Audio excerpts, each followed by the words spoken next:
River आती है, east में कौन सी रिवर है और वेस्ट में कौन सी रिवर है। इस तरीके का जो बाइफिकेशन है और जो डिवीजन है वो हम इस चैप्टर के अंदर स्टडी करेंगे। और ना कि ब्राज़ील बल्कि इंडिया के अंदर भी नॉर्थ के अंदर कौन सी rivers, south rivers, eastern rivers, western rivers, west flowing rivers, east flowing rivers, इस तरीके का जो डिवीजन है इस चैप्टर के अंदर हम अच्छे से स्टडी करेंगे। Before the start with this chapter, one important thing I want to tell you that आपके लिए, मैं आपको हिंदी में इसके लिए बता रहा हूँ ताकि अगर किसी को नहीं समझ में आए तो भी वो इस चीज़ को हिंदी में अच्छे से समझ सकता है। ये याद रखना, ये चैप्टर जो है ये आपका चैप्टर नंबर 3 और जो चैप्टर नंबर 2 हमने किया था लोकेशन एंड एक्सटेंड, ये दोनों चैप्टर आपका बेस है आपके पूरे इस साल के सिलेबस का। अगर आपने चैप्टर नंबर 2 और चैप्टर नंबर 3 को अच्छे से अंडरस्टैंड कर लिया तो आगे के जितने भी चैप्टर्स हैं, चाहे वो चैप्टर नंबर 4 हो, 4 से लेके चैप्टर नंबर 9 तक आपको इजीली अंडरस्टूड होंगे, क्योंकि हर एक चैप्टर के अंदर दिया रहेगा climate of Brazil, vegetation of Brazil, vegetation of India, climate of Brazil, climate of India.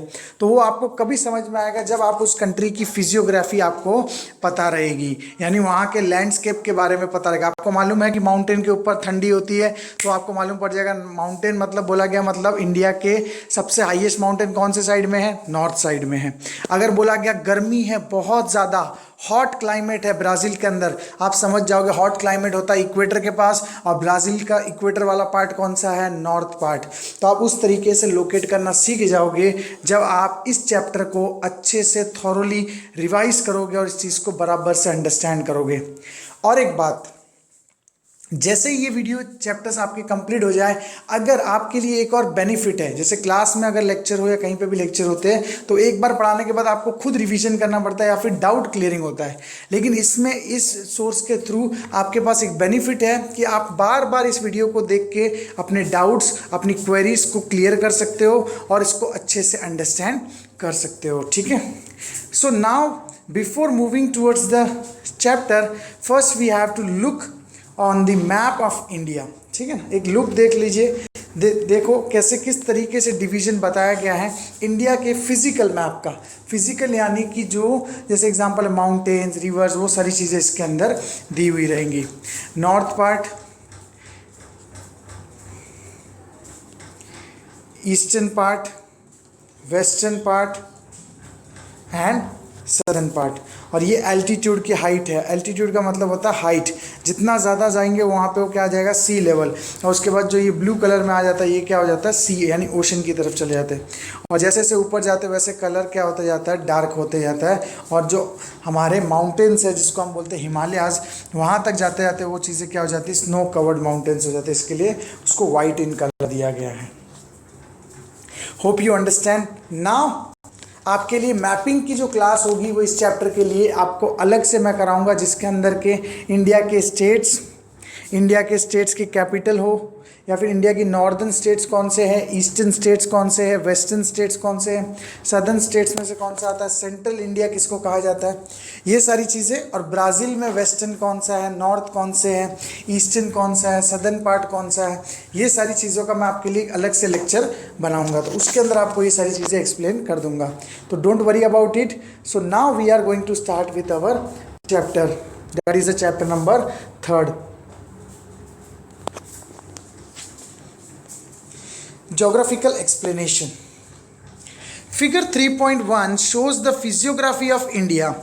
The country is divided into the 5 major physiographical divisions: the Himalayas, the North Indian Plain, the Peninsula, Coastal Plain, and the island groups.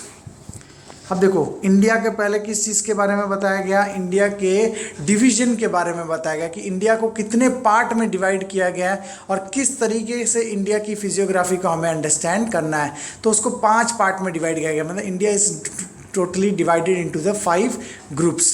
First one is the Himalayas जो north में आते हैं, उसके बाद उससे नीचे आता है नॉर्थ इंडियन प्लेन यानी पंजाब, हरियाणा, यूपी, ये एरिया। उसके बाद आता है peninsular.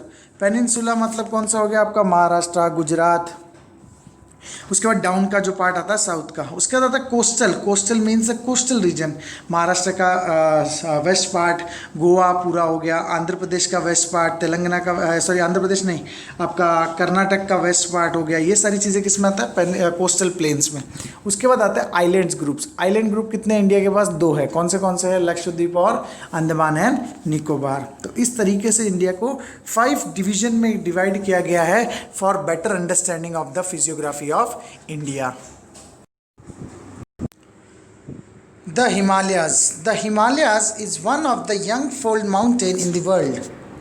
The Himalayas extend from Pamir Knot in Tajikistan to the east, and it's a major mountain system of Asian continent. In India, it extends from the state of Jammu and Kashmir to the Arunachal Pradesh. अब इसका देखो basic definition आप understand करने की कोशिश करो कि जो हिमालयाज़ है इंडिया के अंदर, ये इंडिया के लिए जो मॉइस्चर मॉनसून क्रिएट करने के लिए एक बहुत ही बड़ा इम्पॉर्टेंट फैक्टर है, specially for the retreating monsoon. Retreating monsoon का मतलब क्या होता है? जो वापस जब सीज़न मानसून के सीज़न रेनी सीज़न के बाद जाते हुए सीज़न में जो बारिश आती है उसको रिट्रीटिंग मानसून कहते हैं। उस बारिश के लिए हिमालय बहुत ज़्यादा इंपॉर्टेंस रखता है, क्योंकि जब मॉइस्चर लेडन क्लाउड्स इससे टकराते हैं और वापस से रिवर्स हो जाते हैं तो उसके लिए हिमालयाज़ बहुत ज़्यादा इंपॉर्टेंस रखता है। अब हिमालय की स्टार्टिंग रेंज कहाँ से है? पमीर नॉट। पमीर नॉट करके एक माउंटेन प्लेस है जो कहाँ पे आता है? तजिकिस्तान। कौन से स्थान पे आता है? तजिकिस्तान, जो अफगानिस्तान के अपर साइड में आता है, ठीक है ना। Tajikistan to the east and it's a major mountain system of Asian continent. and in India, India के अंदर हिमालयस कहाँ से स्टार्ट होता है? नॉर्थ में जम्मू एंड कश्मीर से लेके ईस्टर्न साइड में कहाँ तक? अरुणाचल प्रदेश तक। तो ये चीज़ें आपको याद रखना है कि in India the Himalaya starts from the state of Jammu and Kashmir and ending up to the Arunachal Pradesh. Next one, Himalayas is not only a single mountain range, there are many parallel range in the system. मतलब एक range नहीं है। एक range का मतलब क्या होता है? जैसे फॉर एग्जांपल ऐसे ऐसे करके एक सिंगल माउंटेन नहीं है, ये क्या हो गया? सिंगल रेंज हो गई, ठीक है ना। ये यहाँ तक अगर ऐसे माउंटेन रहते हैं तो उसको हम क्या बोलते हैं? Single mountain range. लेकिन इस सिंगल माउंटेन रेंज नहीं है, पैरेलल माउंटेन रेंज है। मतलब इसके थ्रू एक और रेंज है, फिर इसके थ्रू एक और रेंज है, फिर इसके थ्रू एक और रेंज है, इसके थ्रू एक और रेंज। तो इस हिसाब से पैरेलल 4 पैरेलल रेंज कम से कम हिमालय के अंदर आती। कौन कौन सी है वो अंडरस्टैंड करने के लिए कोशिश करें, ठीक है। There are the many parallel ranges in the Himalayan system. The southern most. Southern most का मतलब क्या होता है? जैसे एग्जाम्पल आपको मैं चीज़ें बता दूँ कि ये होता है आपका नॉर्थ और ये होता है आपका साउथ। तो उस हिसाब से जो सदर्न मोस्ट सबसे डाउन वाली जो लेयर है उस रेंज को क्या कहते हैं? शिवालिक। और ये सबसे यंगेस्ट होता है। शिवालिक जो सबसे क्या है? Youngest. Next to the Shivalik कौन सा है? लेसर हिमालय। अपर साइड में कौन सा आता है? लेसर। पहला शिवालिक, फिर लेसर, फिर ग्रेटर हिमालय, और ग्रेटर हिमालय के बाद आता है ट्रांस हिमालय। और ट्रांस हिमालय जो है वो इंडिया के अंदर बहुत कम है। ये ज़्यादा करके चाइना के अंदर पार्ट में, नेपाल के पार्ट में आता है, ठीक है। तो इंडिया के अंदर जो सबसे यंगेस्ट है वो कौन सा है? शिवालिक, जिसको हम क्या कहते हैं? Southern most.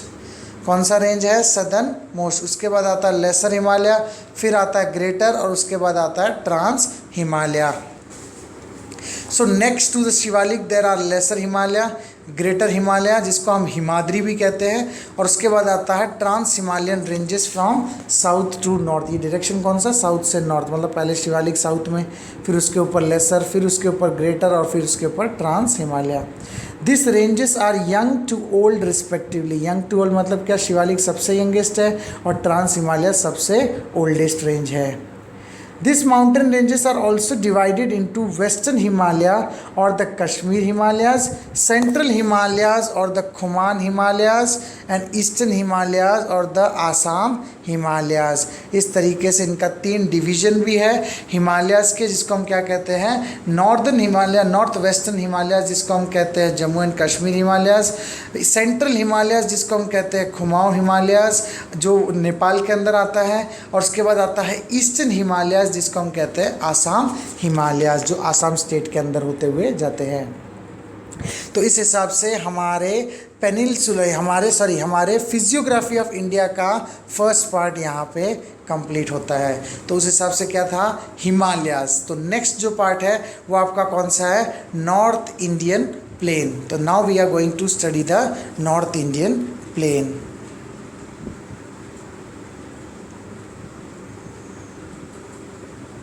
North Indian plain, this division lies between the Himalayan mountain in the north and peninsular in the south। अब हमारे यहाँ पे फ़िलहाल अभी ब्लैक बोर्ड यानी वाइट बोर्ड हमारे पास अवेलेबल नहीं है, इसके लिए मैं आपको ड्रॉ करके नहीं समझा सकता, लेकिन जब हमारा रेगुलर क्लास स्टार्ट होगा तब मैं आपको बराबर से अंडरस्टैंड करूँगा कि नॉर्थ और साउथ को कैसे अंडरस्टैंड करते हैं। फ़िलहाल मैं इस पर ड्रॉ करने की कोशिश करता हूँ, आप इसको अंडरस्टैंड कीजिए। ये आपका V part, V shape India, ये यहाँ से नॉर्दर्न पार्ट आता है। तो यहाँ पे नॉर्थ में इसके क्या आता है, नॉर्थ रीजन जो है इसके, वहाँ क्या आता है, हिमालय। नॉर्थ में क्या है, हिमालय। और इसके साउथ में क्या है, ये वाला पार्ट जो आता है ये कौन सा है, पेनिनसुलर। तो नॉर्थ में हिमालय और यहाँ पे पेनिनसुलर के बीच का जो पार्ट है, ये पार्ट, इसको क्या कहते हैं, नॉर्थ इंडियन प्लेन। ठीक है, अभी फ़िलहाल मैं आपको मैप के अंदर से अंडरस्टैंड करने की कोशिश करवाता हूँ। ठीक है, यहाँ पे देखो, ये आपका जो इंडिया का मैप है, मैप ऑफ इंडिया। ठीक है, अब यहाँ पे ध्यान देना, ये जो पार्ट है ये है आपका नॉर्थ, ये जो पार्ट है ये आपका है वी शेप पेनिनसुलर इंडिया, इसको पेनिनसुलर कहते हैं।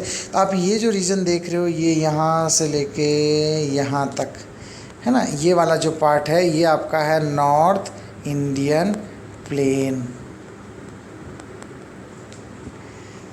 Understood properly. नॉर्थ में क्या आ जाता है, हिमालय, और इसके साउथ में क्या आ जाता है, पेनिनसुलर इंडिया, पेनिनसुलर इंडिया। तो इस हिसाब से ये आप अंडरस्टैंड करना बराबर से। ठीक है, अब यहाँ पे फ़िलहाल मैप अवेलेबल, यहाँ पे वाइट बोर्ड अवेलेबल नहीं था, लेकिन फिर भी आपका मैंने doubt with the help of map clear कर लिया। अगर फिर भी नहीं समझ में आया तो वापस बैक करके देख सकते हैं। This division lies between the Himalayan mountains in the north and peninsular in the south. Similarly, it extends from Rajasthan and Punjab in the west and up to the Assam in the east। ये शुरुआत कहाँ से होता है, Rajasthan, waste से, यानी western India में सबसे बड़ा स्टेट कौन सा आता है, राजस्थान। वहाँ से पंजाब और राजस्थान से शुरू होता है ये नॉर्थ इंडियन प्लेन, और ख़त्म कहाँ पे होता है, ईस्ट ऑफ इंडिया में जाके, जहाँ पे आपका क्या है, आसाम। वहाँ तक ये जो लंबा एरिया है, लंबा रीजन जो है, इस एरिया को हम क्या कहते हैं, नॉर्थ इंडियन प्लेन्स। तो देखो फर्स्ट पॉइंट आपका क्या बन गया, division lies between the, in the north it have the Himalayas and in the south it has peninsular, ये फर्स्ट पॉइंट हो गया। And similarly it extends from Rajasthan and Punjab in west and Assam in the east. तो north east और south और north east और south और west, ये आपके सारे डायरेक्शन आपको यहाँ पे समझ में आ गए रहेंगे। उसके बाद next one, it is a mostly a flat low lying area. Flat low lying है मतलब एकदम सीधा है, यहाँ पे कोई उबड़ खाबड़ यानी कोई माउंटेन बीच में आ जाए या छोटा ड्यून्स आ जाए, ऐसा कुछ नहीं है। यहाँ पे एकदम फ्लैट रीजन है और लोअर लाइंग एरिया है। लोअर लाइंग मतलब क्या, कोई ऊंचरी पठार एरिया रीजन होता है ना, जहाँ पे जिसको हम प्लेट्यू रीजन बोलते हैं या फिर माउंटेन रीजन नहीं, ये एकदम प्लेन है, रिवर बेसिन जैसा है। तो यहाँ पे सबसे ज़्यादा रिवर का पानी जो है वो यहाँ पे ज़्यादा मिलता है, और इसके लिए ये जो नॉर्थ इंडियन प्लेन है, यहाँ पे फूड क्रॉप्स जो है वो सबसे ज़्यादा होते हैं। इसके लिए ये lower lying region north Indian plain में जो सबसे बड़े बड़े स्टेट्स आते हैं, जैसे यूपी, बिहार, गुजरात, राजस्थान, पंजाब, तो ये सब इसके अंदर आता है। और आपने यहाँ पे नोटिस किया रहेगा कि इन्हीं स्टेट्स में से सबसे ज़्यादा फूड क्रॉप्स ग्रो होते हैं। So it is in mostly flat, low-lying areas. The North Indian plains are divided into two parts. First one, the part lying to the east of Aravalli, is the basin of river Ganga and is therefore known as the Ganga Plain, and it slopes towards eastward. तो देखो पूरे map में से अगर मैं देखा जाए, अगर मैं आपको ड्रॉ करके बताऊं तो इस तरीके से ये आपका वी शेप इंडिया ऐसा करके, तो यहाँ से ये शुरू होता है पंजाब, राजस्थान, और ये यहाँ तक जाते हुए आसाम तक जाता है। ठीक है, तो इसको दो पार्ट में डिवाइड किया गया। अरावली आपको मालूम रहेगा राजस्थान के अंदर से होते हुए जाता है, जयपुर से नज़दीक से वहाँ से। तो इसका जो ईस्टर्न पार्ट है और एक वेस्टर्न पार्ट है, दो पार्ट में इसको डिवीज़न किया गया है। ठीक है ना। एक ईस्ट पार्ट है, दूसरा कौन सा है, वेस्ट पार्ट। ईस्टर्न पार्ट जो है इसको गंगा रिवर बेसिन कहा जाता है। क्या कहा जाता है, Ganga river basin, Ganga river basin. और ये ईस्टवर्ड की तरफ स्लोप है, मतलब इसका जो फ्लो है वो इस तरीके से है, यहाँ जाता है पानी, इस तरीके से जाता है, तो इसके लिए इसको क्या कहते हैं, ईस्टवर्ड फ्लोइंग। इसको क्या कहते हैं, ईस्टवर्ड फ्लोइंग। और जो सेकंड, इसके लिए इस रीजन को क्या नाम दिया गया है, गंगा प्लेन। क्या नाम दिया गया है इसको, गंगा प्लेन, क्योंकि ज़्यादा करके पानी जो है और ज़्यादा करके जो रीजन जो है वो किससे कवर्ड है, with the river Ganga, so it is known as an Ganga plain. But second part, that most of the West Bengal state of India and Bangladesh together constitute the most of the part of West Bengal state of India and Bangladesh together constitute the delta of Ganga Brahmaputra system. It is also known as Sundarban and it is considered as the world's largest delta. जो गंगा के बाद और जहाँ पे ब्रह्मपुत्र और गंगा का दोनों का पानी मर्ज होता है और बांग्लादेश स्टेट के अंदर जाने, यानी बांग्लादेश कंट्री के अंदर जाने के बाद जब वहाँ पे डेल्टा फॉर्म करता है तो उस डेल्टा का नाम क्या है, सुंदरबन डेल्टा। और उस डेल्टा यानी इंडिया के बॉर्डर रीजन पे, इंडिया और बांग्लादेश के बॉर्डर रीजन पे डेल्टा जो फॉर्म होता है उस डेल्टा का नाम क्या है, Sundarban delta. And it is the world's largest delta, है ना। वो जो है वो डेल्टा क्या है, वर्ल्ड का सबसे लार्जेस्ट है। मैंग्रोव्स जिसको हम बोलते हैं, मैंग्रोव्स फॉरेस्ट जैसा है, तो ये वर्ल्ड का सबसे बड़ा फॉरेस्ट बन चुका है with the help of this two river basin. Next one, the western part. अभी जो हमने स्टडी किया वो कौन सा था, ईस्टर्न पार्ट। ईस्टर्न पार्ट में गंगा रिवर के कारण इसको गंगा रिवर बेसिन कहा जाता है। वेस्टर्न पार्ट में क्या है, the western part of north Indian plain is occupied by desert and it is also known as a Thar desert और मरुस्थली। आपने नोटिस किया रहेगा वहाँ पे बोला गया इट एक्सटेंड फ्रॉम राजस्थान, ठीक है ना। तो राजस्थान में आपको मालूम रहेगा सबसे ज़्यादा जो वेस्टर्न पार्ट है अरावली के बाद, अरावली के ये साइड में ईस्टर्न राजस्थान है जिसको गंगा प्लेन में भी कन्वर्ट कर दिया गया। मतलब माना जाता है कि वहाँ पे खेती बाड़ी और यहाँ पे पानी बहुत ज़्यादा अवेलेबल है, तो इसके लिए वो ईस्टर्न पार्ट में आ गया। और इसके वेस्ट साइड में जो है बारिश बहुत कम होती है और वहाँ पे क्या है, डेजर्ट रीजन है। और डेजर्ट का मतलब कौन सा डेजर्ट है, वहाँ पे थार डेजर्ट है। कौन सा डेजर्ट है, थार डेजर्ट। और जिसको एक और नाम से जाना जाता है मरुस्थली। क्या नाम जाना जाता है, मरुस्थली। मरु मतलब भूमि, धूल बोलते जिसको, उसकी प्लेस है जो, इसके लिए क्या कहा जाता है, Marusthali. Most of the Rajasthan is occupied by the deserts lie the plain of, most of the Rajasthan is occupied by this desert. To the north of desert lie the plain of Punjab. अब राजस्थान के upper part में कौन सा आता है, the plains of Punjab. And this region is spread to the west of Aravalli and Delhi ranges. And these plains have formed as a result of depositional work by the river Satluj. और जो river Satluj है वो सबसे, जो Indus river basin की सबसे जो lowest reason है, यानी शिवालिक में से जो रिवर निकल के आती है उस रिवर का नाम क्या है, रिवर सतलज। तो इसके लिए ये वहाँ का जो फॉर्मेशन है, वो नदी जो हिमालय से पानी के साथ साथ मिट्टी कंकड़ जो लेके आती, फर्टाइल सॉइल लेके आती, उसके वजह से ये पंजाब रीजन जो है वो इतना ज़्यादा फर्टिलिटी का एक सोर्स है। Depositional work which is given brought by river Sutlej and it is tributaries. Tributaries क्या होती है, उसकी जो छोटी छोटी नदियाँ होती है उसके साथ में जो बड़ी नदी की छोटी छोटी, जिसको हम हाथ भी कहते हैं, नदी के जो हाथ होते हैं, तो उस तरीके से जो ट्रिब्यूटरीज होती है उसके वजह से पंजाब रीजन जो है वो इतना फर्टाइल है। The slope of the plains is towards the west. अब इसका जो स्लोप है वो कौन सी साइड है, वेस्ट की तरफ है। उसका जो स्लोप था कौन सी साइड था, ये रिवर गंगा बेसिन है और ये कौन सा है, पंजाब प्लेन्स, ठीक है ना। और डेजर्ट, तो इसका स्लोप कौन सी तरफ है, वेस्ट की तरफ है। और इसका स्लोप जो था वो कौन सी तरफ था, ईस्ट की तरफ था। तो ये चीज़ें आपको ध्यान रखनी है। The slopes of the plains is towards the west and because the soil here is very fertile, agriculture is largely practiced in this region. और आपको ये भी मालूम रहेगा कि पंजाब में जो है वो 12 मंथ एग्रीकल्चर एक्टिविटी होती है, due to the river, due to the fertile soil and due to the depositional work by the river Sutlej. Sutlej नदी का सबसे ज़्यादा पानी जो है वो पंजाब रीजन में मिलता है। So now my dear students, the next part, that is the second part we have completed, that is the North Indian plain. We have completed Himalayas also and North Indian plain also. Now in the next lecture we are going to study peninsular India, coastal plains and the island groups of India. And by that we will complete the half part of physiography of, that is a physiography of India.